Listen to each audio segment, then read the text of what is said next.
Bien, buenas tardes, bienvenidos nuevamente. Vamos a continuar hoy, martes 13 de septiembre de 2022. Vamos a continuar desde donde nos quedamos, pero siempre vamos a hacer así un pequeñito resumen, para que entremos en contexto, ¿no? Solamente quiero que me corroboren que están viendo el video, la pantalla y que están escuchando bien el audio. Sí, Lick, se escucha bien. Sí, Ok, Lick. ok, perfecto. Bueno, vamos a continuar con lo que estábamos viendo ayer. Sin embargo,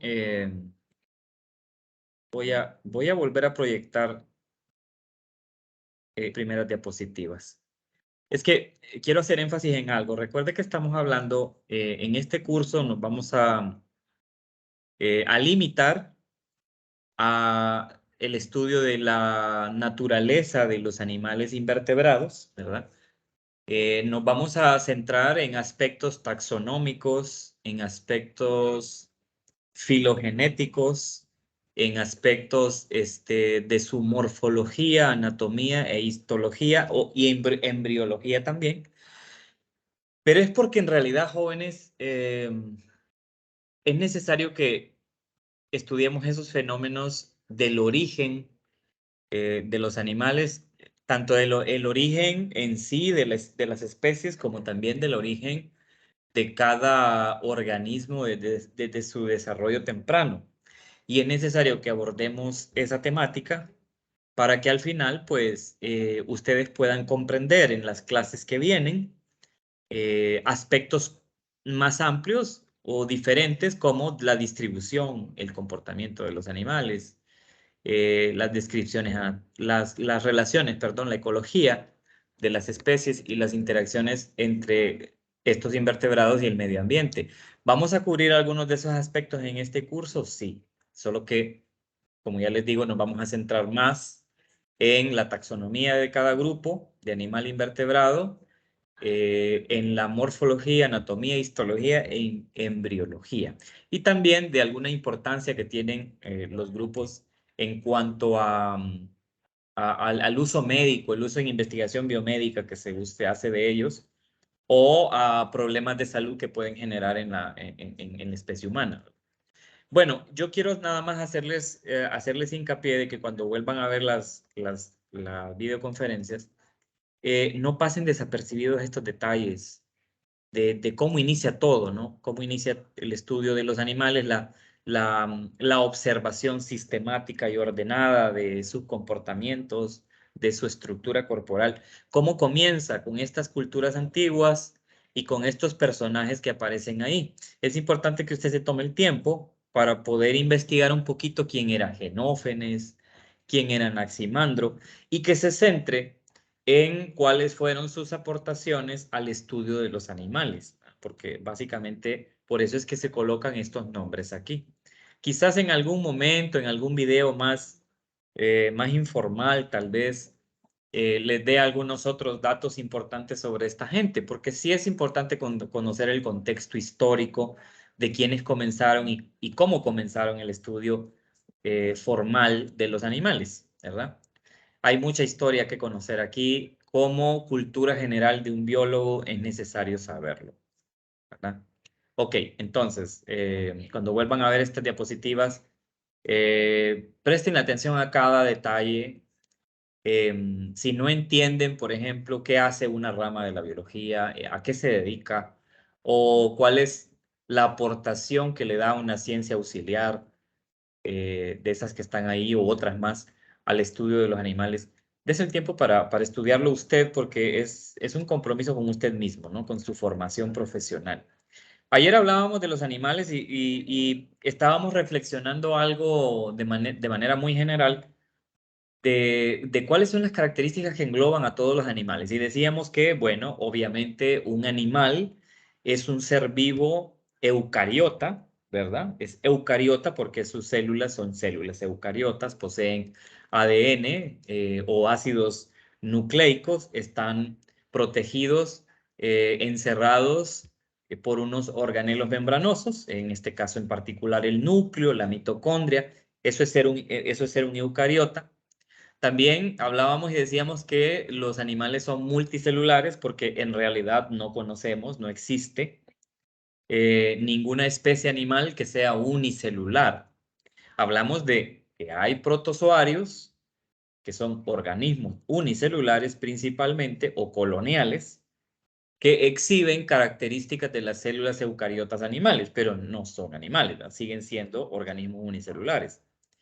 Entonces todos los animales son organismos multicelulares, eso es algo bien importante. Y decíamos también que los animales son heterótrofos. ¿Qué quiere decir eso? Que el animal, para poder obtener energía para vivir y para poder obtener materiales, moléculas que le provean lo suficiente para el crecimiento de los tejidos o el crecimiento y desarrollo de su cuerpo, más que se permita toda la función metabólica en sus células, el animal tiene que consumir alimento y el alimento no lo puede producir a partir de la energía de la luz.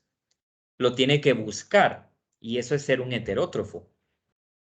Y bueno, obviamente los animales, decíamos, como son organismos multicelulares, su cuerpo está formado por un conjunto de tejidos con funciones complementarias, también están formados por órganos y sistemas de órganos. Los animales, al igual que otros seres vivos, esta ya no es una característica propia de los animales, al igual que cualquier otro ser vivo, los animales viven juntos por especie, ¿no? Es decir, usted va a encontrar la distribución en el mundo, en la Tierra, en los ecosistemas de animales de diferentes grupos, los va a encontrar obviamente conviviendo de manera muy cercana con organismos de su misma especie, formando poblaciones y interactuando con otras especies en las comunidades biológicas, ¿verdad? Que encontramos en los ecosistemas. Entonces, eso ya no es una característica propia, pero sí es importante decirlo porque al ser un organismo multicelular, el animal es complejo estructuralmente porque está formado de tejidos, órganos y sistemas. Y también obviamente hay una complejidad funcional, su comportamiento y sus interacciones con otros organismos. Decíamos que los animales pueden encontrarse pues en cualquier ambiente de la Tierra, sea un ambiente terrestre, un ambiente subterráneo también, ¿verdad? Bajo la superficie del suelo. Vamos a encontrar animales también en aguas dulces, en aguas saladas, en el océano, o en aguas salobres, ¿verdad? El agua salobre es la combinación que se da entre agua dulce de estos cuerpos de agua dulce que hay en continente, como un lago, como como un río, un manantial, junto con el agua salada que viene del mar y que entra a las costas, ¿verdad? Recuerde que los canales que comunican el agua dulce con el agua salada son los estuarios que se distribuyen en las costas, y también vamos a encontrar entonces animales que pueden sobrevivir esas características físico-químicas particulares del agua salobre. Entonces ahí también lo vamos a encontrar ahí. Los animales son organismos que se pueden reproducir sexualmente o asexualmente. También en general los animales son diploides. Digo en general, es una regla que en algunos grupos no aplica, porque hay grupos animales que son monoicos, son organismos que se reproducen de forma sexual y no tienen sexos diferenciados. De esos hay varios casos y los vamos a ir viendo, pero en general la mayoría son diploides. Ahora, habíamos hablado de los filos, este número de filos, 35 filos, agrupa esta categoría taxonómica, ¿verdad? Filo, agrupa a todos los animales que hay, y dos grupos principales son los que vamos a encontrar en el reino animal, que son los vertebrados y los invertebrados. Entonces, nos vamos a ocupar propiamente de los invertebrados. Yo les pido que se apliquen en esta clase porque hay mucho que leer, mucho que aprender. Voy a tratar de hacer algunas dinámicas que no hicimos el periodo anterior con ustedes, más que todo para ayudarlos a identificar cuando les toque ir al campo y ustedes tengan que identificar qué organismo es este, por lo menos que sepan ubicarlo en un grupo grande, en un filo o en una clase, o en algunas ocasiones incluso hasta saber qué especie es, ¿no? Vamos a hacer énfasis en algunas especies que tienen importancia médica, importancia alimenticia, o que tienen una importancia biomédica en investigación científica. Vamos a ir haciendo énfasis en eso, o algunas especies que son curiosas por algunas características que tienen, ¿no? A lo largo de los grupos de invertebrados que vamos a analizar. Bueno, esto ya lo dijimos, los ambientes. Y el origen de los animales. Miren, aquí hay una situación interesante. No sabemos exactamente si los animales derivan de un ancestro común único, ¿verdad? No sabemos. En algunas teorías en zoología dicen que los animales derivan de un organismo unicelular ciliado. Otras teorías dicen que los animales existentes, ¿verdad? Los que viven hoy en día en la Tierra, son el resultado de la evolución de una especie de organismo unicelular flagelado o sincitial. Entonces, hay varias teorías del origen de los animales como un reino, ¿verdad? Y obviamente esto se remonta a, pues, cientos de millones de años en el pasado, ¿no? No podríamos decir una fecha exacta, pero a lo largo del estudio de este grupo vamos a ir viendo que sí, por lo menos hay unos cambios que se dieron en la Tierra hace millones de años, se supone, ¿no? De los cuales hay evidencia tanto por los aportes que ha dado la geología como la ciencia que estudia los cambios que ha sufrido el planeta Tierra, y que esos cambios, pues, obviamente dieron lugar a situaciones o características del ambiente que favorecieron la aparición de especies. Y esto nos va a ubicar un poquito en una serie de fenómenos que vemos el día de hoy, ¿verdad? En el reino animal. Entonces, es importante que lo vayamos viendo.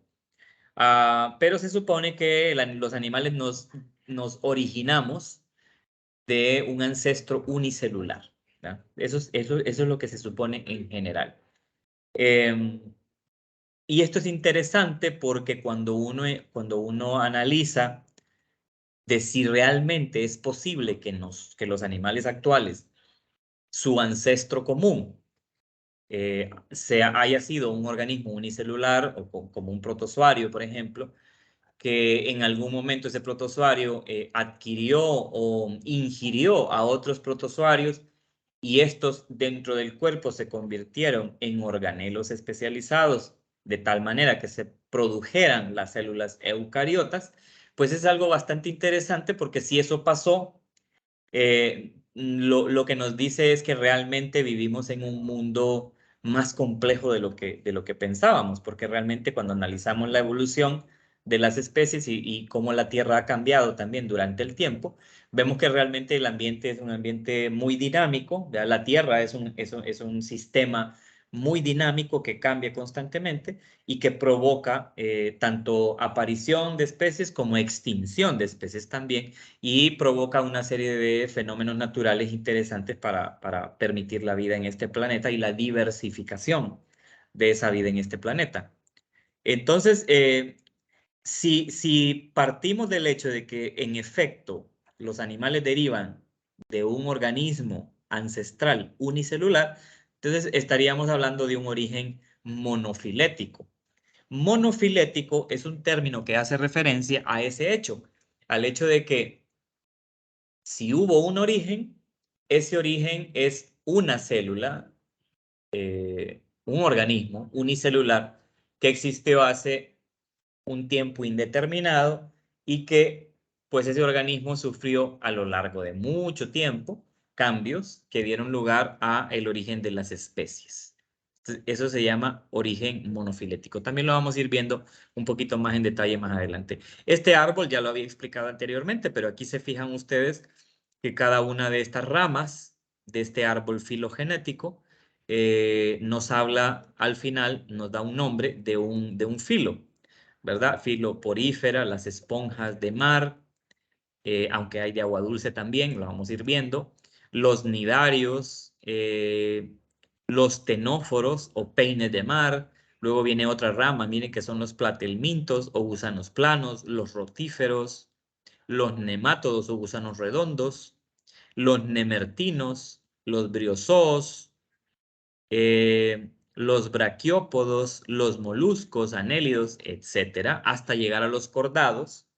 Fíjese qué interesante, porque usted en la próxima clase que lleve los cordados, solo para este filo de los animales con columna vertebral y médula espinal de nervios, solo hay una clase entera. Y mire, para todos los demás grupos invertebrados, son los que tenemos que ver en este curso. Entonces, realmente la tarea es bastante ardua, ¿no?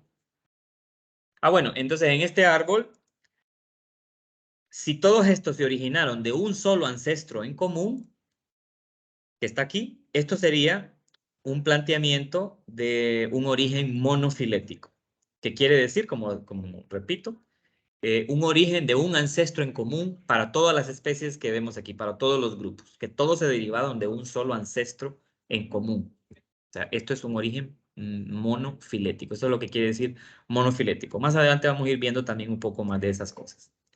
Entonces, aquí hay varias cosas que vamos a tomar en consideración y que debemos de estudiar para poder tener éxito en el abordaje que vamos a hacer de la taxonomía, de la morfología y de la anatomía de estos grupos de animales invertebrados. Y es que tenemos que entender qué es la simetría, tenemos que entender pues todos los procesos inherentes a el desarrollo embrionario, ¿verdad? Desde que un ser vivo es el resultado de la unión de un esperma con un óvulo y se forma un cigoto. Desde ahí tenemos que ver qué cambios sufre ese cigoto para lograr tener una gama muy diversa de animales invertebrados hasta el día de hoy. Cómo a partir de ese desarrollo embrionario se desarrollan órganos, sistemas y funciones específicas para cada uno de ellos, el desarrollo de cavidades corporales y sus funciones, y otros aspectos del desarrollo y del crecimiento y de las características peculiares de cada grupo. Entonces, si empezamos entonces a hablar de la simetría, tendríamos que decir que la simetría de manera muy general, esto lo vamos a ir comprendiendo mejor a lo largo del curso, es que la simetría es la disposición o la forma como están organizados y ordenadas los órganos o las estructuras del cuerpo con relación a un eje o plano corporal, que comúnmente se denomina plano de simetría. Entonces, vamos a ver que hay muchos tipos de simetría, pero trate de entender que lo que estamos tratando de abordar en este momento cuando hablamos de simetría es que si yo a un animal, si yo a un invertebrado lo divido imaginariamente en secciones a partir de un eje del cuerpo o a partir de un segmento del cuerpo, yo puedo entender mejor cosas tan importantes como si ese animal, por el tipo de simetría que tiene, es un animal sésil, o es un animal móvil, o es un animal sedentario. Yo puedo darme cuenta por la simetría que tiene, qué tan móvil es ese animal, o si ese animal permanece en una superficie por mucho tiempo o durante su vida, gran parte de su vida, o si el animal, aunque se mueve poco, pues igual se puede mover. Entonces hay mucha información que nos da la simetría. Los planos de simetría es un tema que usted debería de repasar, no es un tema complejo, que eso lo podría repasar en cualquier libro de anatomía comparada o en un libro de zoología igual, puede repasar ese tema de los ejes de simetría, que es algo bien interesante e importante que lo sepa. Entonces hay varios tipos de simetría. Hay animales que son asimétricos, o sea, que es difícil encontrar un eje que nos permita dividir el cuerpo de ese animal en partes más o menos iguales, porque la forma que tiene es asimétrica, o sea, no tiene una forma definida. Eso quiere decir asimétrico. Ejemplo de ello en esta fotografía, pues es una esponja que en algunos casos, algunas especies tienden a tener una forma así asimétrica completamente. Podemos tener una simetría esférica, o sea, cuando no quiero que se vaya a confundir. Cuando digo que la simetría, cuando digo que un organismo es asimétrico, quiere decir que su simetría es asimétrica, ¿verdad? O que el organismo es asimétrico. Quiere decir que su forma es muy irregular y es difícil dividirlo en partes iguales. La simetría puede ser esférica. Esférica quiere decir, bueno, como su nombre lo indica, ¿no? Que ese animal o ese organismo vivo tiene una forma corporal esférica y que por lo tanto yo puedo usar más de un eje para dividir en segmentos más o menos iguales el cuerpo del animal. Eso es lo que quiere decir simetría esférica. O sea, el animal tiene una forma esférica. Una simetría radial quiere decir que el animal puede ser dividido en más de un eje y comúnmente vamos a obtener partes más o menos iguales cuando el organismo tiene esa forma, ¿no? Que tiene una forma definida como de un cono, como de un pólipo, y eso le da la facilidad a uno que al momento de estudiarlo y si queremos describir su simetría, podemos decir que es un organismo con simetría radial. Casi siempre cuando hablamos de simetría radial, hablamos de que el cuerpo del animal está dividido en partes, por ejemplo, como una estrella de mar o como en este caso una medusa, y que si yo parto del centro del animal hacia un lado con un eje de corte y hago otro eje de corte en el lado opuesto, yo voy a obtener no dos partes, voy a obtener varias partes más o menos iguales.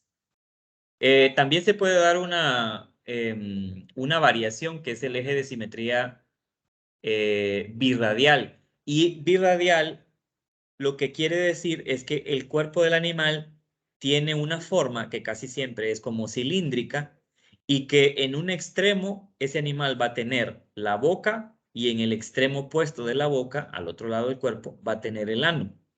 Eso, casi siempre los animales que tienen esa forma cilíndrica tienen una simetría birradial porque podemos ver que hay dos partes principales del cuerpo, la región oral, que es la región donde está la boca, y la región aboral, que sería el lado opuesto de la boca donde está el ano. Entonces, esas son algunas de las diferencias entre radial y birradial. Es lo que está aquí, miren, birradial. Por ejemplo, aquí aparece una anémona de mar. Las anémonas tienen así una forma más o menos cónica y en un lado del cuerpo, en la región oral, va a encontrar la boca y en el lado opuesto, la región aboral, va a encontrar el ano. Entonces, cuando un animal tiene esas dos regiones visibles o fácilmente, que usted lo determina fácilmente que es así su cuerpo, entonces lo más seguro es que tenga una simetría birradial. En algunas ocasiones se dice también que hay una simetría pentarradial. Pentarradial es cuando, por ejemplo, el cuerpo está dividido en lóbulos, como el cuerpo de las estrellas de mar, y cada extremo de cada brazo es un segmento. Y casi siempre las estrellas de mar, el cuerpo está dividido en 5 segmentos porque tienen 5 brazos. Por eso el término pentarradial, ¿verdad? Y por otro lado también están los animales con simetría bilateral, que es una simetría interesante porque la simetría bilateral, como su nombre lo indica, usted divide el cuerpo del animal en un eje central o a través de un eje central y va a obtener dos lados. dos lados que son pues prácticamente iguales o casi iguales. Eso es una simetría bilateral. Y algo interesante también de la simetría bilateral es que los animales que tienen simetría bilateral comúnmente se desplazan fácilmente, se mueven fácilmente. Mientras que los que tienen una simetría pentarradial se pueden mover, pero más lento. Los que tienen una simetría birradial o radial se pueden mover o incluso algunos no se mueven, son sésiles, ¿verdad? Entonces, eso es de tomarlo en consideración. Los que tienen una simetría esférica comúnmente pueden flotar en el agua si son organismos acuáticos, que comúnmente es así, ¿verdad? Entonces, también eso es importante que lo tomemos en consideración. Esto de la localización de las estructuras corporales es algo que también usted tiene que repasar en el libro de zoología. Es decir, cómo dividimos el cuerpo en regiones y cómo nombramos esas regiones como para tener coordenadas exactas al momento de estudiar la anatomía de ese organismo. Entonces, por ejemplo, tomando como ejemplo el flanco o el lado de un pez, que es un vertebrado, no es un invertebrado, o el flanco o el lado de una medusa, que sí es un invertebrado. Entonces podemos ver lo siguiente. Miren, en un pez, si usted lo analiza y usted trata de ubicar regiones del cuerpo para poder entender mejor su anatomía, usted va a encontrar que la región dorsal es la región que se encuentra en lo que nosotros diríamos la espalda o el lomo, ¿verdad?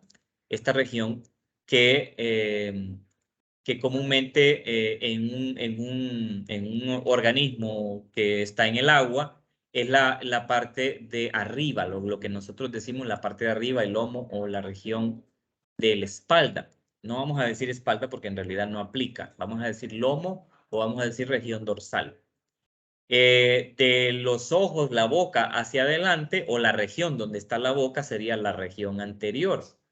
La región donde están órganos como el ano, la cloaca o la cola, vamos a decir que es la región posterior, o sea, el lado opuesto a la cabeza, ¿no? Es la región posterior. Y la parte del vientre, lo que nosotros llamaríamos el vientre del animal, es la región ventral. Entonces, ¿aplica para los invertebrados también? Sí, más en unos que en otros. En nidarios como esta medusa, por ejemplo, lo que sí podemos diferenciar muy claramente es que hay una región o una superficie, como dice aquí, aboral. Aboral quiere decir al lado opuesto de la boca. Quiere decir que en una medusa, esta campana, que es la que vemos que sirve como una superficie de flotabilidad, esta campana en una medusa es la región aboral. ¿Por qué? Porque al otro lado de esa superficie está la boca. Entonces, del lado de la boca tendríamos entonces una superficie o una región oral. Tendríamos la región posterior, que sería todo lo que conlleva la parte de los tentáculos del animal, si estamos hablando de una medusa. También podríamos hablar de que esta región posterior podría dividirse en dos partes, la región proximal o el borde proximal, que es la parte de esa región que está más cerca de la boca o que está más próxima de la boca, por eso se dice proximal. Y la región o borde distal, que está más largo, es el extremo que está más largo de la boca. Y también, si hablamos de una medusa, por ejemplo, que tiene esta forma muy particular de campana, comúnmente hablamos del eje oral aboral cuando nos referimos a el cuerpo total del animal. Región, eje oral aboral, que incluye todas las partes del cuerpo del animal, tanto las que están rodeando la boca como las regiones posteriores o la campana que está al lado opuesto. En una anémona de mar, pues aquí donde están los tentáculos sería la región oral, porque debajo de los tentáculos está la boca, y la región aboral sería el lado opuesto, que sería como el lado del pie o la parte del cuerpo que está adherida al sustrato. Y aquí lo vemos también en otra medusa, ¿ya? La región aboral, la que está al otro lado de la boca, y la región oral, la que está más cerca de la boca, la que contiene la boca. Entonces, vea que es para ubicarse a veces, ¿no? Cuando en las claves taxonómicas también le dicen este tipo de situaciones, es importante manejarlo. Bueno, si hablamos del desarrollo embrionario de un animal, vamos a encontrar que cuando hablamos de huevo, estamos hablando de el resultado, la célula binucleada que resulta de la fertilización del óvulo por el espermatozoide. Ese es el huevo. Aunque pueden haber huevos producto de una reproducción asexual en donde no hay fusión de gametos, sí. Sí, claro que sí lo puede haber. Entonces, el huevo no es más que una célula. Puede ser binucleada si hablamos de un cigoto producto de una reproducción sexual. Es una célula binucleada porque el cigoto producto de una reproducción sexual va a tener dos núcleos porque viene un núcleo del espermatozoide y viene un núcleo del óvulo, por eso es una célula binucleada. El huevo o el cigoto de un organismo con reproducción sexual. Con un organismo de reproducción asexual, el huevo solo tiene un núcleo porque obviamente no hubo fusión de gametos. Pero igualmente es un huevo. Es una célula que se va a dividir, se va a diferenciar en muchas otras células y va a dar lugar a tejidos, órganos y si es un organismo superior, si es un animal muy cercano a los cordados, va a tener entonces sistemas orgánicos. Es importante que usted conozca los tipos de huevo. ¿Qué es un huevo isolecítico, telolecítico, heterolecítico, centrolecítico? Esto es importante que usted lo conozca. Y no me voy a detener en este momento porque tenemos que avanzar, pero esto tiene que ver, el tipo de huevo tiene que ver con dos cosas. Uno, tiene que ver con la distribución del vitelo, la distribución de ese material alimenticio del que se va a alimentar el embrión durante el desarrollo. Y tiene también que ver con la segmentación que va a sufrir ese vitelo más el embrión para producir muchas células que van a dar lugar al cuerpo del animal, ¿verdad? Con eso tiene que ver. Entonces, esto usted lo puede estudiar. ¿Dónde lo puede estudiar o repasar? Bueno, si se va aquí al libro de zoología, principios integrales de zoología, en el capítulo 7, mire, del libro que yo le dije, ¿verdad? De la 10ª edición en español de ese libro de Hickman. En el capítulo 7, aquí va a encontrar usted los principios del desarrollo embrionario y usted va a ver que una vez que los gametos se unen, se fusionan y forman un cigoto, ¿no? El espermatozoide fecunda al óvulo y se forma un cigoto. Ese cigoto va a sufrir una serie de cambios, una serie de segmentaciones que van a dar lugar al origen de muchas más células hasta formar una gástrula, una blástula, una gástrula, y luego de la gástrula es cuando se van formando ya los tejidos diferenciados y los órganos diferenciados en la organogénesis del animal que va a producir pues la estructura corporal de esa especie, ¿verdad? Y luego de eso la especie pues solamente va a crecer. Este capítulo es bien complejo, es bien interesante también, si usted no lo ha estudiado. Hay muchísimos detalles muy interesantes que usted tiene que repasar acá para que en las discusiones que veamos después usted no tenga ningún problema en entender qué ocurre cuando hablamos de desarrollo embrionario. Entonces, por favor, tenga en consideración eso porque es importante que lo repase. Bueno, vamos un poco más rápido. Entonces, aquí usted cuando estudie ese desarrollo embrionario va a ver que el cigoto comienza a segmentarse, a dividirse en más células y se produce una blástula que está formada por pequeñas células llamadas blastómeros que luego van a seguirse dividiendo y van a empezar a ubicarse en el huevo, se van a empezar a ubicar en unas regiones específicas o en unos sitios específicos del huevo y que entonces, dependiendo de esa orientación que tomen las células que se van ubicando en diferentes partes del huevo, así vamos a hablar de tipos de segmentación. De segmentación de tipo holoblástica, segmentación meroblástica. Y entonces eso lo que nos va a dar a entender es que realmente los animales, como son animales muy diferentes, si estamos hablando de grupos distintos, o sea, una esponja, que es un animal muy simple, una medusa, un platelminto, todos los animales tienen características muy similares en el desarrollo embrionario, pero a su vez, en ese desarrollo embrionario, dependiendo de cómo se organicen las células en el huevo, cómo se orienten, en qué posición se vayan a ubicar, así es como van surgiendo grupos distintos, ¿verdad? Entonces quiere decir que las esponjas, los platelmintos, los anélidos, los tenóforos, todos esos animales, en algún momento de su desarrollo embrionario, las células que forman el huevo se van a ubicar en partes distintas y eso va a determinar que sean al final grupos distintos con características muy distintas. Por eso es que es importante que usted estudie esto. Entonces, esto lo va a repasar usted ahí en el capítulo 7, lo que es los tipos de segmentación, que puede ser parcial, que puede ser una segmentación total, holoblástica, meroblástica. Y en algún momento usted va a ver cuándo se forman en ese desarrollo embrionario, en qué momento se forman lo que conocemos como capas embrionarias o células embrionarias, ¿verdad? Que van a dar lugar a tejidos y órganos. Cuando hablamos de capas embrionarias, hablamos de grupos de células que se van a separar unas de otras y que se van a ir especializando en producir células específicas de cada tejido o de cada órgano.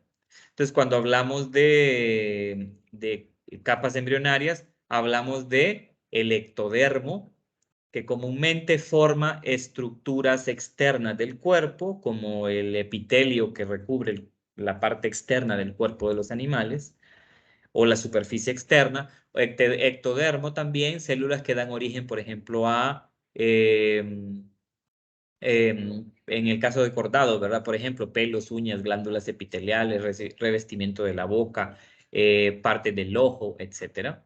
O también que dan origen a estructuras nerviosas como el tubo neural o al encéfalo en aquellos animales que tienen un encéfalo bien formado o un cerebro formado.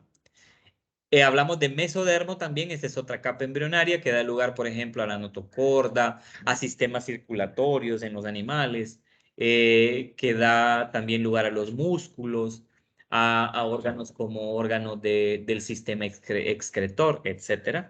Y hablamos también de endodermo, ¿verdad? Que forma, por ejemplo, el tubo digestivo en prácticamente todos los animales, no importando si son vertebrados o invertebrados.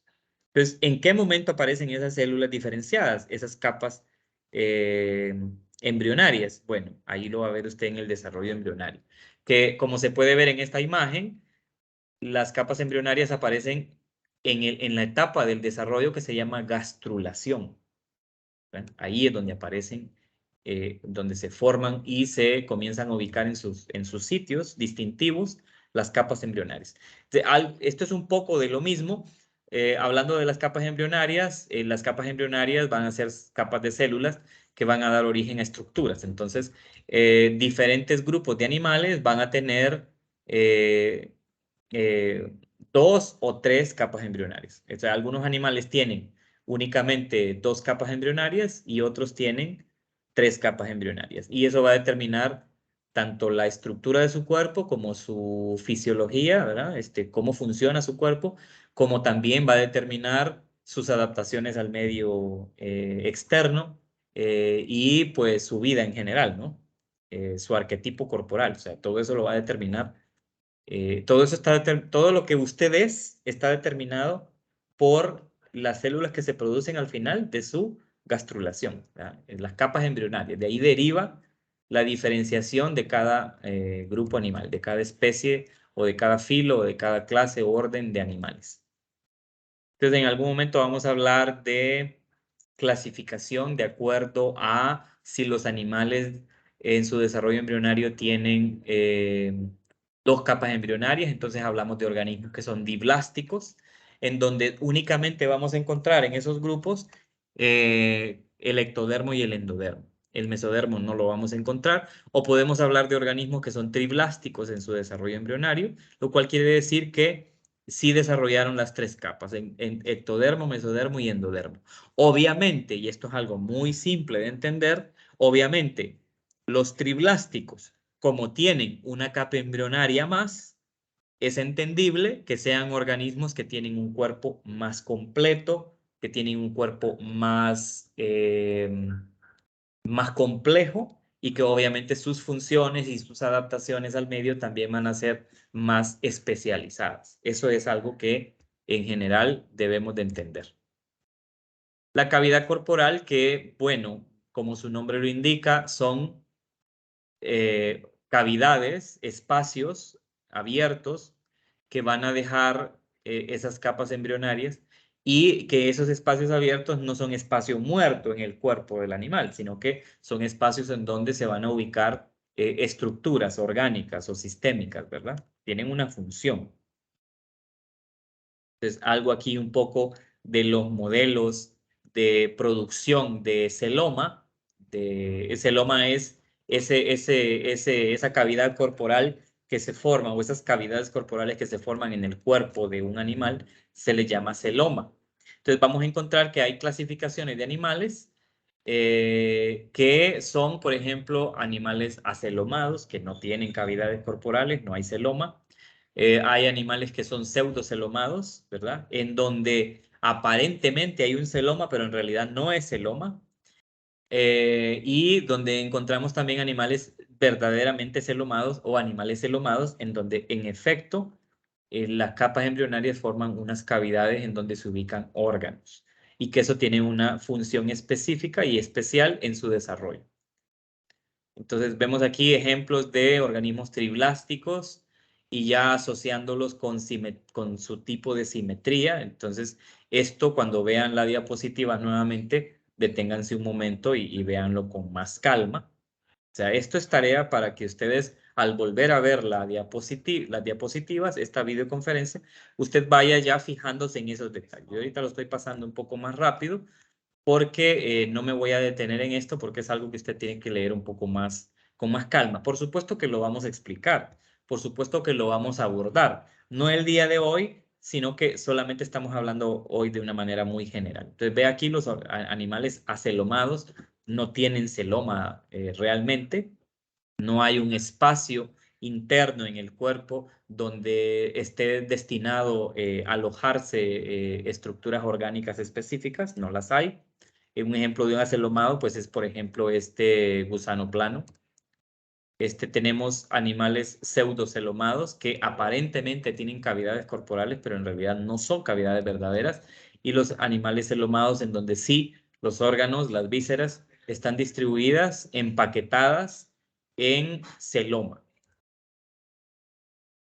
Y de ahí entonces viene términos más generales de clasificación de los animales, como son el término protóstomo y el término deuteróstomo, que también tiene que ver con acontecimientos que ocurren durante el desarrollo embrionario. Un protóstomo es un animal que en su desarrollo embrionario, la primera abertura que tuvo el huevo formó la boca. El ano se formó mucho tiempo después. Eso es lo que es un protóstomo. Mientras que un deuteróstomo es todo animal que durante su desarrollo embrionario, primero se formó de la primera abertura que tuvo el embrión, el huevo, se formó el ano y tiempo después se formó la boca. Entonces, eso es una clasificación general de acuerdo a en qué momento aparece la boca y el ano. ¿Ya? Es una forma también de clasificar a los animales. Pero vea que todo esto todo esto que hemos estado hablando tiene que ver con el desarrollo embrionario. Entonces, por eso es importante que lo estudie, lo vea. Entonces, repase muy bien quiénes son los protóstomos y por qué son protóstomos y vea el cuadro que aparece en el libro, un cuadro bastante interesante y claro. Claro, van a surgir algunas dudas que yo le voy a despejar, no se preocupe. O puede ser que usted, al momento de que le surja la duda, usted busca la respuesta y usted mismo encuentra la respuesta, lo cual es algo magnífico que también suele ocurrir. Porque cuando uno quiere aprender algo, uno busca ese conocimiento y lo analiza, lo lee, lo analiza y al momento de analizarlo, entonces uno como que interioriza ese conocimiento, uno llega a comprenderlo. Pero recuerde que para todo esto se necesita que usted se aplique, se ponga a leer, se ponga a estudiar y si tiene preguntas al final, no dude en hacerlas. Usted vea que esas clasificaciones tienen que ver con el desarrollo embrionario. Luego comenzamos a ver que los animales pueden ser animales muy simples porque su cuerpo, su pared corporal, está formada nada más de grupos de células, como es el caso de las esponjas, en donde no hay verdaderos tejidos, ¿verdad? En las esponjas no hay tejidos verdaderos. No hay tejido muscular, no hay tejido nervioso, tejido como tejido en sí, ¿verdad? No hay tejido sanguíneo, no hay tejidos. El cuerpo de las esponjas está formado por grupos de células que se coordinan unas con otras para realizar diferentes funciones. Las funciones que se desempeñarían en los tejidos, si los hubieran, las realizan células individuales. Entonces, eso también es una forma de clasificar los animales. Animales que, o cuyo desarrollo o cuya organización corporal es una organización protoplásmica, u organismos, mejor dicho, organismos vivos cuya organización corporal es protoplásmica, organismos vivos cuya organización corporal es celular, organismos vivos cuya organización corporal es de nivel celular tisular. Celular tisular quiere decir que sí hay tejidos en el cuerpo de ese animal o de ese organismo. Un tipo de organización corporal llamado tejidos órganos, ¿verdad? En donde obviamente hay tejidos que forman órganos, o un nivel de órganos y sistemas, ¿verdad? Que serían ya los animales o los organismos vivos más complejos porque su cuerpo está formado, está integrado por sistemas de órganos, ¿verdad? Entonces, esto es otra forma de clasificar a los organismos vivos y el patrón arquitectónico de los animales, ¿verdad? En base a esa organización corporal, si el cuerpo está formado nada más de grupos de células o si el cuerpo tiene tejidos verdaderos y además de tejidos tiene órganos y tiene sistemas, entonces el cuerpo de los animales sigue un modelo definido. Eso es a lo que se conoce con el nombre de arquetipo o estructura arquitectónica del animal, ¿verdad? O del ser vivo, ¿verdad? Cuando estamos hablando de diferentes niveles de organización corporal y diferentes niveles de complejidad, porque no es lo mismo hablar de un animal que tiene el cuerpo formado nada más por grupos de células individuales a un animal que tiene el cuerpo formado o integrado por diferentes sistemas de órganos. Estamos hablando de niveles de organización completamente distintos, complejidad estructural muy diferente y complejidad funcional también. Y también estamos hablando de que obviamente entre más organizado esté el cuerpo de un animal, teniendo tejidos distintos, teniendo órganos distintos y sistemas de órganos distintos, va a ser un animal con un comportamiento más complejo, con una estructura más compleja, va a ser un animal cuyas características le permiten de repente adaptarse mejor a diferentes ambientes, a diferentes ecosistemas, a diferentes hábitats, o que tenga mecanismos de alimentación más generalistas. Entonces, todo eso depende del diseño que tenga el animal, del diseño corporal que tenga el animal. Hay organismos ya complejos, ¿verdad? Animales que tienen cuerpos definidos con sistemas orgánicos, en donde vamos a encontrar que hay metamerismo. El metamerismo es un proceso, es un fenómeno que determina que el cuerpo del animal tenga partes repetidas, o sea, tenga segmentos repetidos, segmentos iguales que son repetidos a lo largo del cuerpo y que en cada uno de esos segmentos va a haber estructuras, ¿verdad? Entonces, el metamerismo puede ser de dos formas o puede presentarse ese fenómeno en dos configuraciones. Puede ser un metamerismo homónomo, En el metamerismo homónimo, el animal está dividido su cuerpo en segmentos iguales y por eso se llama homónimo. Homónimo quiere decir que las partes en las que se divide su cuerpo son iguales. Iguales en forma y en tamaño. Y en disposición, o sea, en cómo están ubicados en el cuerpo. Eso es metamerismo homónimo. Pero también puede haber una configuración heterónomo o heterónoma. ¿Qué es un metamerismo heterónomo? Quiere decir que el animal está dividido en segmentos, el cuerpo del animal está dividido en segmentos, pero que cada segmento es distinto a otro. Eso quiere decir heterónomo.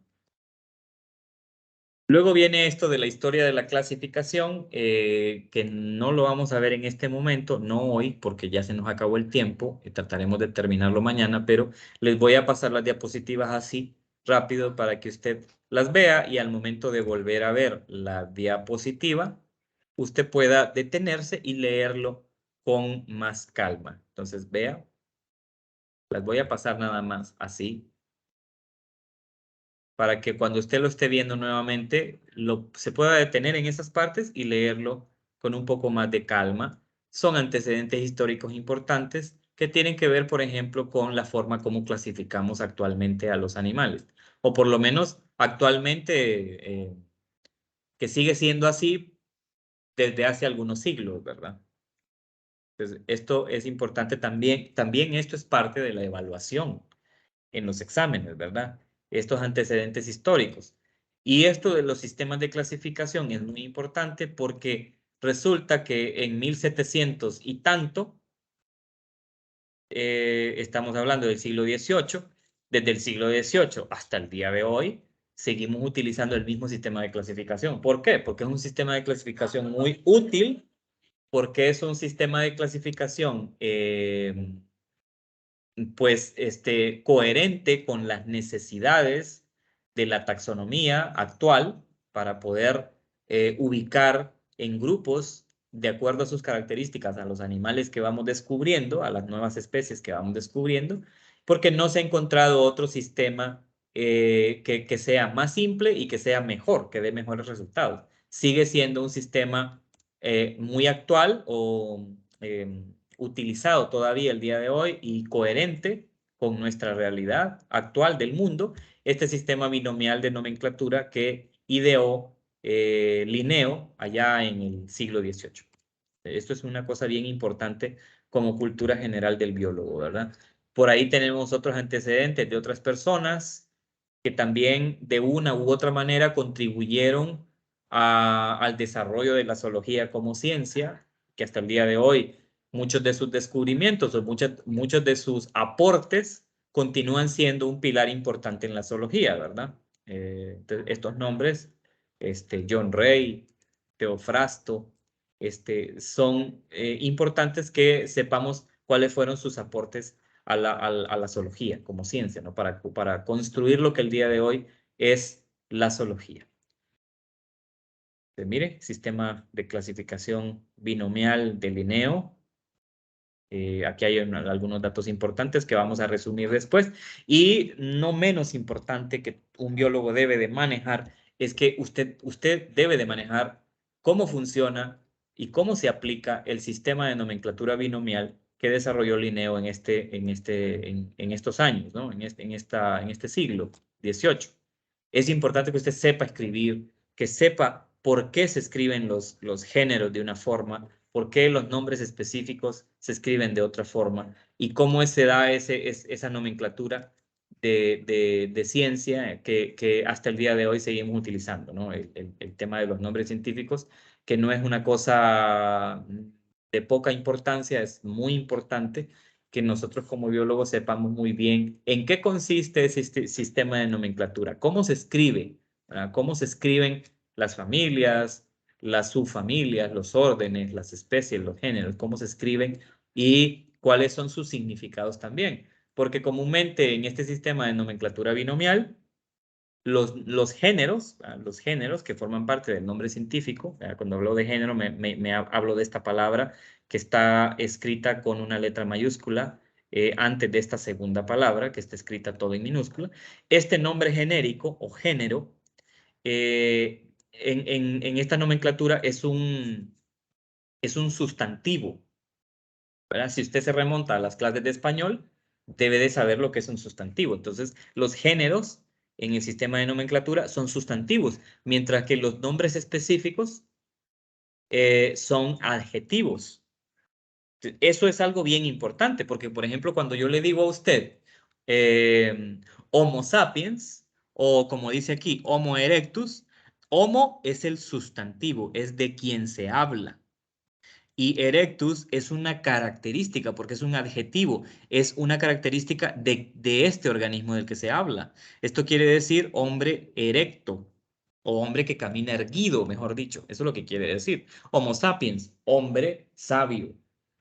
Estamos hablando de un sustantivo, estamos hablando de alguien, y cuando digo alguien no me estoy refiriendo solamente a una persona, me estoy refiriendo a un animal, a una planta, de algo o alguien. Si estamos hablando de animales o plantas, es ese algo animal o ese algo vegetal o cualquier otro organismo vivo. O si les digo, por ejemplo, si les doy otro ejemplo y les digo Aedes aegypti. Aedes es el género y es un sustantivo. Mientras que aegypti lo que quiere decir es que ese animal, que es un mosquito, ese animal se originó o fue descrito originalmente en Egipto. Eso es lo que quiere decir Aedes aegypti, ¿verdad? Es un mosquito que se describió por primera vez en Egipto. Por eso el sustantivo en su nombre científico es aegypti, que quiere decir de Egipto. Entonces vea que esto es algo sumamente importante también. Luego la jerarquía taxonómica, ¿verdad? Esto es algo que debemos de saber. Cómo se ordenan las categorías taxonómicas desde la más inclusiva, que es el dominio, hasta la más exclusiva, que es la especie, ¿verdad? Esto tenemos que recordarlo, ¿verdad? Tenemos que recordarlo muy bien. Y aquí hay algunos ejemplos, ¿no? De que todo organismo vivo va a tener una nomenclatura que se va a basar en al menos 8 categorías taxonómicas, desde dominio hasta especie. Esto es algo que nosotros los biólogos tenemos que saber. Y luego divisiones de la ciencia zoológica en el tema de las subramas, como son la sistemática, la taxonomía, y cuáles son sus funciones básicas, ¿verdad? Entonces, por favor, esta última parte, leámosla, repasémosla y cuando tengamos un comentario sobre esto, pues podemos hacerlo, podemos discutirlo un poco en la clase, ¿verdad? Entonces, básicamente, terminamos esa diapositiva de hoy exitosamente, terminamos ahí. Van a haber algunos cambios allá en el aula virtual porque yo tengo unos videos que les puse a disposición ahí, pero son los videos del periodo anterior.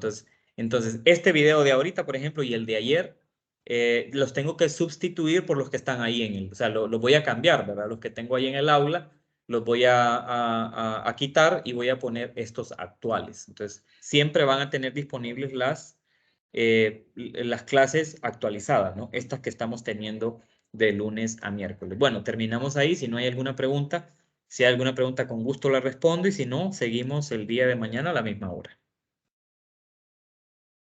Lick, solo preguntar de un correo que mandó una licenciada Carla, no sé para qué es. Ah, sí, sí, es que se les tiene que agregar a ustedes en un grupo que se tiene en Drive sobre el ciclo de vida. Eso quiere decir que ustedes van a tener que agregarse a ese grupo porque cuando se estén evaluando los ciclos de vida, ustedes van a estar mandando a un correo, a ese correo específico, van a estar mandando informes. Se les va a estar pidiendo que los suban ahí, que los manden ahí. O sea, por eso es.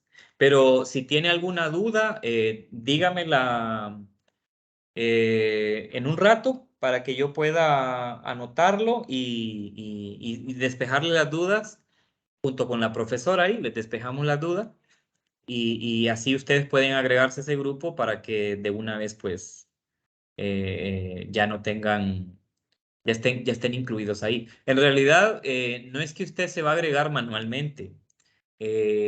Nosotros los agregamos con el correo institucional que usted puso en el registro, ¿verdad?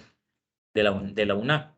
Sin embargo, siempre se les pide que hagan una corroboración ustedes. Entonces, siempre estén atentos ahí con cualquier petición que se les haga sobre enviar un correo a tal dirección o enviar alguna documentación a tal dirección. Siempre estén pendientes con eso.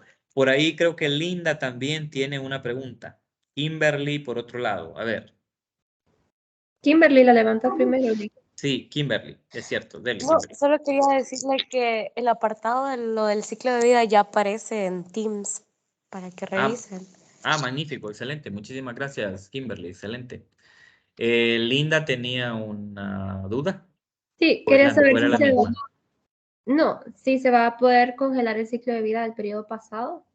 Te va a congelar si usted tiene al menos 5 en ese ciclo de vida, ¿verdad? O sea, las personas que tienen 5, hay personas que tienen un poco más, pero si usted tiene 5, sí se le congela.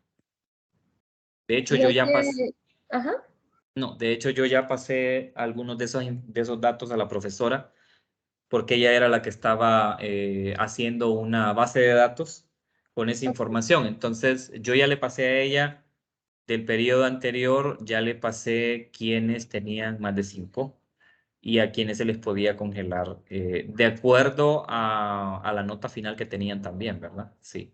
está bien, muchas gracias. Listo. Bueno, si no hay nada más, entonces me preguntan por acá que si yo voy a mandar las diapositivas. Miren, estas diapositivas que yo les estoy presentando ahorita, a mí no se me permite enviarlas y es más complicado de lo que parece la explicación. Sin embargo, el revisar esas diapositivas no es difícil porque usted puede volver a poner la videoconferencia y ahí las puede ver. Y por otro lado, yo sí voy a proporcionar algunos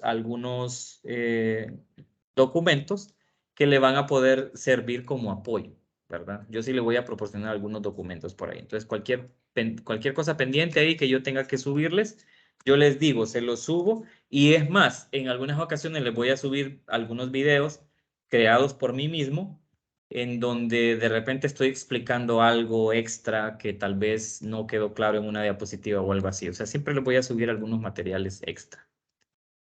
Y preguntas siempre que tengan me las hacen, por favor, yo con gusto. Y aquí paso también, ¿verdad? Para que me vengan a buscar si necesitan algo.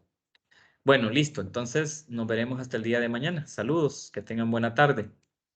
Ok, gracias, Luis. Por nada, Gracias, saludos. igual, Gracias, Liz. licenciado. Hasta mañana. Hasta mañana.